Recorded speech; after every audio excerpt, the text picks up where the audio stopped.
This will be the first speech for the member for Port Adelaide in this place, and as such, it is the tradition that we provide the respect and listen to this speech, which will be full of incredible things to listen to anyway, in absolute silence.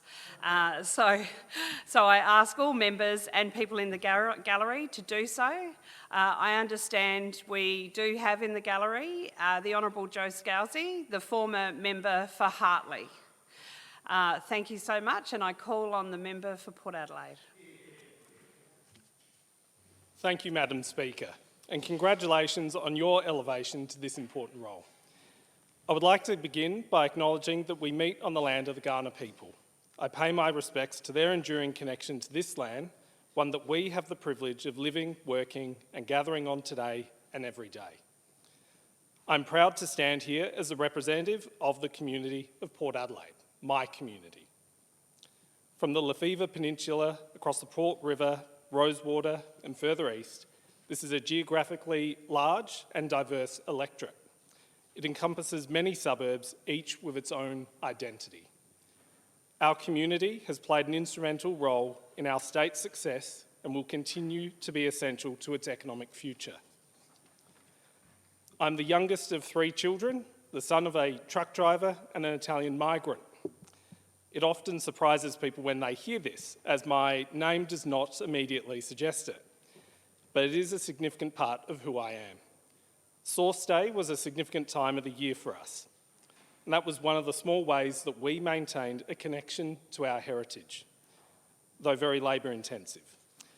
You'll know that I care if I deliver you a lasagna because I believe it must be made from scratch, just like my nonna taught me. Sheets and all.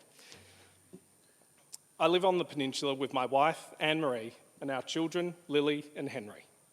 Anne-Marie is a social worker from a Large Hills family, Lily, a cheer athlete in her first year of high school, and Henry, an avid storyteller and Harry Potter enthusiast. We love our home close to the beach, near open space like Roy Martin Park, and many great local businesses like Ruger's on Victoria Road, where Tony, Christian and the team foster a genuine sense of community. I am a runner. I like to remind people I was into it before it was popular. I just wasn't very good. But I kept at it because with our family history of heart disease, cancer and diabetes, I understand the value of taking personal responsibility for your health. And now after 10 years, I'm finally getting better at it, recently turning 40 and entering a new age bracket, I've hit some milestones and set new goals. I'm proud to say I have recently dipped under the 20-minute mark at my local Largs Bay Park run in 5Ks. Just. And why is that important? Because running has taught me many things.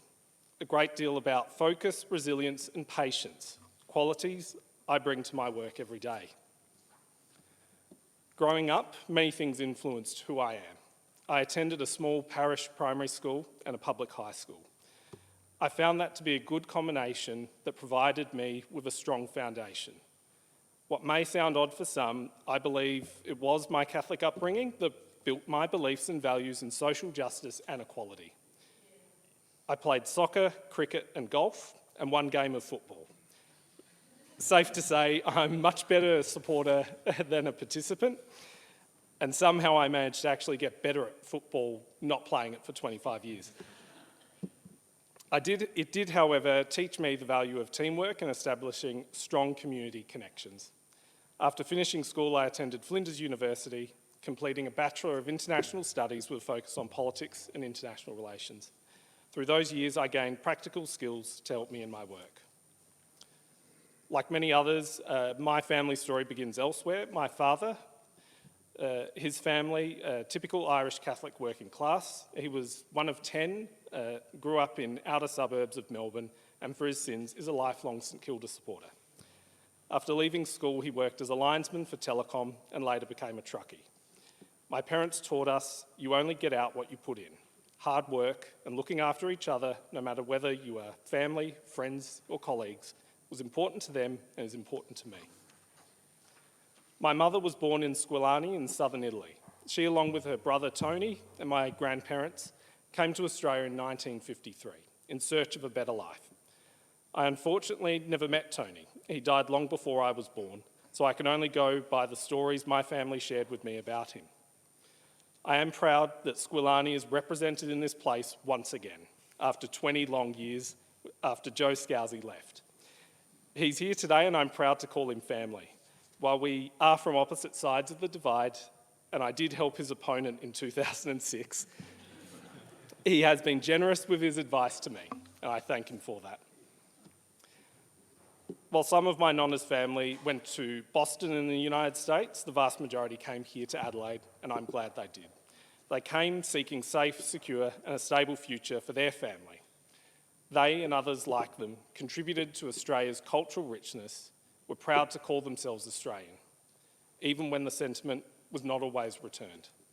Hearing their experiences and seeing similar anti-migrant rhetoric repeated today reminds me how these cycles emerge, often used by those without ideas or plans, seeking to divide our communities rather than build them. Madam Speaker, public health care has always been important to my family. My nonna and nonno did not have private health cover. They relied on the public system. That instilled in me from an early age the importance of universal health care. Both passed away at the old Royal Adelaide Hospital, the same place my nonna worked as a porter for many years. He loved his work there. It was a job that helped him support his family and community. He kept his ID tag on display alongside his naturalisation certificate and, of course, what I assume to be completely normal and in every house, a commemorative plate of JFK and the Pope. These items meant a great deal to them. They represented work, belonging and pride in their home, Australia. After my nonna passed, my nonna moved into our home. As a teenager, I may not have fully appreciated it at the time. However, seeing the rise in social isolation and the impacts that has on one's dignity and quality of life, I know it was absolutely the best thing we ever did for her and for us. It also strengthened our link to our culture and our extended family through her final years. My earliest memory of politics was the defeat of the Keating government. It was also fascinating. I was also fascinated by international politics and leaders prominent at the time. Bill Clinton, who I met by chance in Arkansas in 2014, Tony Blair and Helen Clark, among others. Like many in my generation, the election of John Howard sparked a new sense of political awareness in me.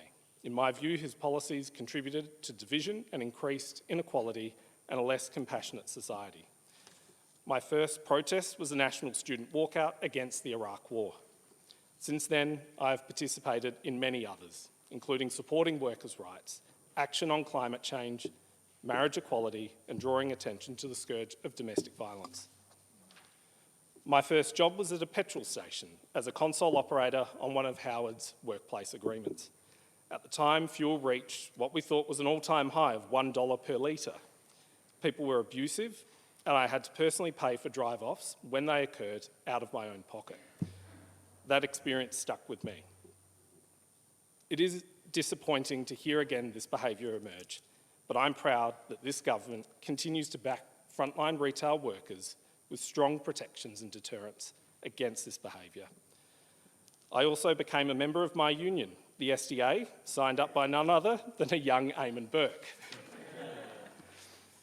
It was around this time I joined the Labor Party and began attending events encouraged by our young Flinders University Student Union President, Chris Picton. While at university, I started volunteering on campaigns in Sturton, then Hartley, and after the 2006 election, I secured part-time work in the movement. Since then, my involvement has grown.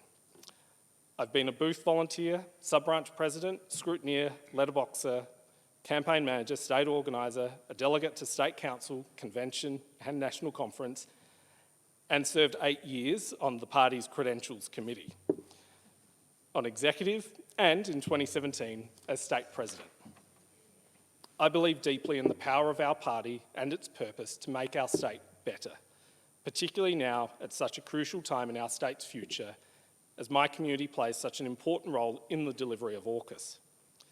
I often wondered, had I not signed that membership form and volunteered for a 2-hour shift that turned into an entire day shift, followed by an evening of scrutineering and sturt back in 2004, I may never have had the opportunity to serve the party in many ways and our community. One of those roles I will always cherish was working as an organiser for the LHMU, now known as United Workers Union. And let me be clear right now, I will always be a misso. This was the union that represented my nonna and at the Royal Adelaide Hospital and thousands of workers like him. I cannot fully express the respect and connection I feel for my union, its delegates, members and workers. It is shaped by shared experiences, wins, losses, frustrations, and the ongoing effort to empower people to be politically active. I am forever grateful for the people who shaped me there, fine-tuning me professionally and personally. There I built lasting friendships with organisers who cared for their members and delegates like family. Tony Boyle, and by extension the whole Boyle clan, Meredith, Hayden and Liam. Joy and Dave Higgins, who I'm proud to represent in this place as their Member of Parliament now, and the leader of the SA Unions, Dale Beasley. In 2018, I left the union to take up a role in the then Leader of the Opposition's office. It was a big step and one that I was unsure about. Dave Gray, my boss and mentor, and someone who many of you here know, saw potential in me or an opportunity to move me on.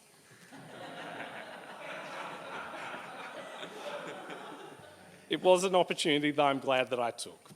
There I was reminded again of the importance of unity within our party. When we are united, we are focused on delivering for the community. Voters respect that because they know the focus is on them. In this role, I worked with the community to bring back the Adelaide 500, campaign against privatisation and stop bus cuts. That role brought me closer to my predecessor, Professor the Honourable Susan Close. Sorry, Doctor. I first met Susan when I ran her campaign in 2012, my first as a campaign manager and very nearly my last.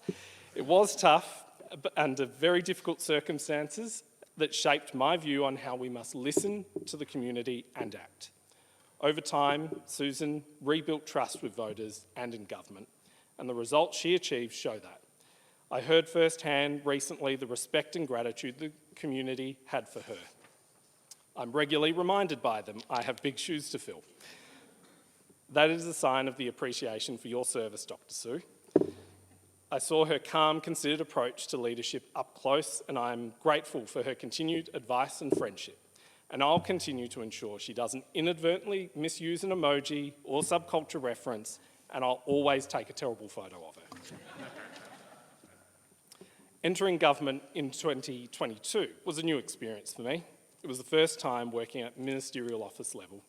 As Deputy Chief of Staff to the Premier, I worked across a range of responsibilities, including Country and Community Cabinet, which I greatly enjoyed. It allowed me to do what I like most about this job, which is giving a voice to people who often don't have one. Taking on the parliamentary advisor role was a steep learning curve. However, I'm lucky to have done it and been supported by great public servants, including Jess Stapleton, Victoria Giannopoulos, and Lee Todd. An experience that did stick with me was the flood response. Under the Premier's leadership, it was clear that our responsibility to do what was necessary was to do what was necessary regardless of politics. That meant working collaboratively with local leaders to find practical solutions and deliver support when it was needed most, breaking down barriers and bureaucracy and getting answers fast. I enjoyed the opportunity to work with Mayors Trevor Norton, Ella Winnall and Simone Bailey, and continue to count them as friends. On that reflection, it's an honour to work as a staff member in government or opposition. I've met many talented advisors, chiefs and electorate officers along the way of all political persuasions. Your role is as important as the ones in this place, and it's something I always will have deep respect for. A community is best defined by its people. I've been grateful to the many locals after hearing some of my story, shared theirs with me. Like Alex, who advocated for safety improvements at the North Haven boat ramp, leading to action on antisocial behaviour. As I called Alex to share the outcome he helped secure, we then discovered our similar family stories, though his was fleeing communist Russia and mine war-torn Italy. We found common themes in our upbringings that guided us in our approach to work, life and advocacy. Bridget is another person I've gotten to know well. She works at the shipyards, has a busy life with the family and somehow finds time to lead her local surf lifesaving club with energy and determination that puts us to shame. The Minister for Emergency Services knows how convincing she is, as we'll be joining her for a patrol shift next season. Others like Sophia at the Junction Community Centre and Rose from Chats, whose work supports vulnerable community members and combats social isolation. To the other clubs and organisations that have welcomed me, Largs Bay RSL, the Magpies Baseball Club, the many football, hockey clubs, soccer clubs, and the West Adelaide Bearcats, among so many. I thank them for sharing their vision for the future with me and, importantly, giving me the chance to celebrate their achievements. One thing you find everywhere across the peninsula and the port is long-term volunteers. That's a sign of a strong sense of community and a good culture. Mel is a young mum and a local working at the shipyards at BAE, whom me and the Premier met whilst we were there. She made the switch to shipbuilding because of the security it gives her family. She represents the workforce we need to deliver projects like AUKUS, providing economic opportunity for our state. I'm proud that our area is hosting this endeavour to deliver the most complex machines this nation has ever built. And our government is delivering the training for skills needed to get the work done, unlocking opportunities for kids right across my community and our state. There is a strong sense of optimism as a result, and a belief you no longer have to go elsewhere, including to the eastern states, for your future. I'm passionate about ensuring my community benefits from the abundant opportunities that will come and work with the government on addressing local challenges. Representing Port Adelaide with its proud history in the Labor movement is something I do not take lightly. I've made a commitment to my community that I will never take them for granted. Port Adelaide is a direct community. People say what they mean and they expect the same in return. They expect answers and they are very quick to work out when they're not getting one. I want to be clear about some of my beliefs that I have, that I value, that locals can expect from me. I will be a voice for the vulnerable. I believe in dignity in all work and inequality. I believe sex work is work, and those workers deserve the same protection as any other workers. I believe abortion is healthcare. This is important because men like me need to be strong allies. It's not fair to leave all the responsibility for protecting these matters to women alone. I'll always be a supporter, ready to stand with you. I'm proud of the government's leadership by initiating a Royal Commission into domestic, sexual and family violence. And I'll always advocate for accessible, high-quality healthcare. Investment in aged care beds to deliver better care for our community in a setting that is appropriate to them. Protecting workers' rights, backing fair wages and unions as the voice of workers. Supporting the construction of more homes and delivering high-quality public housing. Delivering training for skills for the next generation of workers. Protecting our environment and caring for our coast. These matter to me and my community. They are what I believe is right. It's what I've fought for in other roles and will always stand by here. Focus, resilience and patience are qualities I mentioned earlier. These are appropriate to reflect on thinking about the delivery of the government's agenda. As just like running, not all achievements are immediate. It takes time. Some progress can be painful, and if you don't have a plan, you will fail. There are many people who have supported me or contributed to my development across this journey to be here today. It's impossible for me to name you all, but I'm going to give it a try. To my colleagues in the Parliamentary Labor Party, both in here and the other place, thank you for your friendship and mentorship. It's hard to single out individuals, however, I'm grateful for the experiences along the way and many beers I've shared with Joe Sockarch, Blair Boyer, Nadia Clancy, Kaya Ma, Katrine Hilliard, Rhiannon Pearce and Reggie Martin, among many. Demi Nevmatikos has been one of my strongest supporters and a true friend. We worked through the party together, including some time at the Missos, and I've seen firsthand the outstanding work you do representing your members. You are direct and frank and sometimes scary. However, thank you, Tom and Leo, for your years of support and friendship. Cameron Smith is someone I've known a little longer than Demi. We finished high school together and joined the party at the same time. It seemed only fitting that I then ask him to run my campaign, which he did without hesitation. If anyone knows my positives and my shortcomings, it's probably you. We've now run 2 campaigns at the Port in 14 years apart, and this time it was safe to eat at the Colac. Those who know. Thank you, Senator Karen Grogan, for your advice, friendship and leadership. Our paths first crossed when Karen was Chief of Staff to Mark Butler, and she provided me with advice on a project I was working on to empower young progressives, and I've seen her as a source of support ever since. Thank you to the members and affiliates of PLUS, in particular Abby Spencer and the ASU, Stuart Gordon and the AMWU, Liz Temple and the CPSU, Brett and the MUA. To all the unions that make up our movement here in SA, thank you for your advocacy, your persistence in holding our government and all governments to a high standard.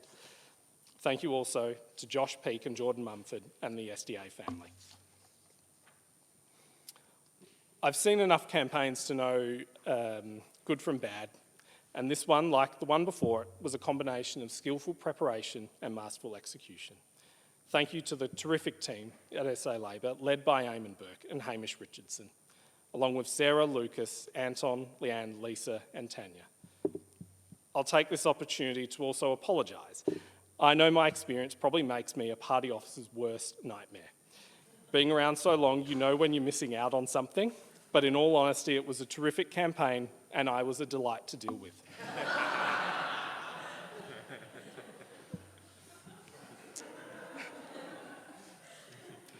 I spent 8 years with the team in the Premier's office. It was a little smaller in opposition and has grown, adding more talent and passion along the way. Thank you to the Premier. It's been a privilege to serve you as a member of staff for 8 years. There are many reasons to thank you. You didn't sack me, for one. But for me, it was really great to see up close your style and your approach to representing the community. Like many other people I have dealt with over the years, it has influenced the way I now listen and act on behalf of my community. It was a privilege to be there for the journey and contribute where I could. However, I'm so happy to never, ever be responsible for your briefing folder ever again, as I'm sure you are. Which now leads me to JB. Where do I start? I've learnt much from you, probably too much about you, much of which I now have the protection of parliamentary privilege to divulge. I appreciated your advice, calmness and direction, and I like to think that at times you may have appreciated my contributions. 3 other people I spent much time with, Sonia, Pam and Min, thank you for your support over the years and friendship. I know you'll be fine without me, but please humour me from time to time and make it seem like I can help. Thank you to the talented team, Adam, Nick, Caitlin, Maddie, Nicole, Rebecca, Kat, Lucas, Wendy, David, Harry, or Hazza, Josh, Jess, Paul, and the team that support you. I hope someone else is buying cakes and filling up the lolly jar. If not, JB, you'll need to renew my access pass. Thank you, Mark Butler and the team at the High Marsh EO. Your advice has provided me often with the clarity when I need it most. Now, it has been said there are no friends in politics, but I think the team in the West has proven it's simply not true. While they won't let me give our group a nickname, there is one, but I won't mention it here. It has been genuinely great to share the experience of running for Parliament with both the member for Lee and the member for Colton. Thank you for your advice, encouragement and reminders to eat and drink. It was nice that you tried. And for the record, I feel most of our jokes were at Dave's expense. Sorry. As someone who feels more comfortable assisting others, it was strange to go from helping Aria as she became a candidate to then running alongside her. But it has been a privilege to work with you both and learn more about you. I look forward to working with you into the future, and Joe. Thank you to my volunteers and the mighty Port Adelaide Labor sub-branch. Many of you accepted me without question. Others, as you should, expected me to visit and plead my case. Because of you, we were able to share Labor's positive plans and listen to the community through conversations on polling booths and other activities. So thank you, Steve, Sandra, Josh, Dave, David, Bruce, Pat, Joy and Dave again, Samantha, Paris, Lysander, Cameron, Terry, Joyce, Peter and Carol. I also realised that I always find myself surrounded by strong Greek women who tend to bully me. So thank you, Sophie, Kat, Elenia, Alexandra. Thank you for keeping me grounded. To Dave Gray and David DeTroyer, thank you for offering me a chance in 2010 and sharing your wisdom with me. To the team at my office, Ella and Chet, thank you for coming to work for the people of Port Adelaide. And friends who offered their support and encouragement, Andrew, Alice, Beth, Ben, Reese and Annabelle, Emily, Rhiannon, Leanne, Dylan, Georgie, Jeff and Daniel, who may be watching from Colorado, I can't thank you enough. Madam Speaker, this role takes a huge toll on friends and family before anyone else. I'm privileged to have a family that supported me throughout my life, in particular this campaign, and I thank them for their perseverance and support. Thank you, Anne-Marie, Lily and Henry, for putting up with my late night cleaning whenever I was a chungus, or rearranging cupboards without explanation and then getting annoyed when you didn't follow the new system. To my parents and brothers, Maria, Alan, Scott and Travis, thank you for your support and contributing to who I am today. Thank you, Richard and Valerie and the Staniford family for being there for me. I was glad that it was possible to go through this campaign without the nastiness that I've experienced elsewhere and I know occurred throughout other electorates. Thank you, Joel, Claire, Scott, Hayden, Anne and Gary in particular. Through 7 days of voting in searing heat, rain and humidity, we learnt more about each other and showed voters it's possible to disagree and be respectful. Ultimately, at the end of the day, we may come from different sides, but we all want the same thing, which is to make our community better. I'm always mindful the people of Port Adelaide had a wide variety of candidates to choose from, the most of any ballot in the state. To those who voted for me, thank you. I'm working every day to repay your trust. To those who did not, I will work just as hard to earn it. I'm here to represent my community. While I may not always achieve the outcome you seek, I will always ensure your voice is heard. Thank you.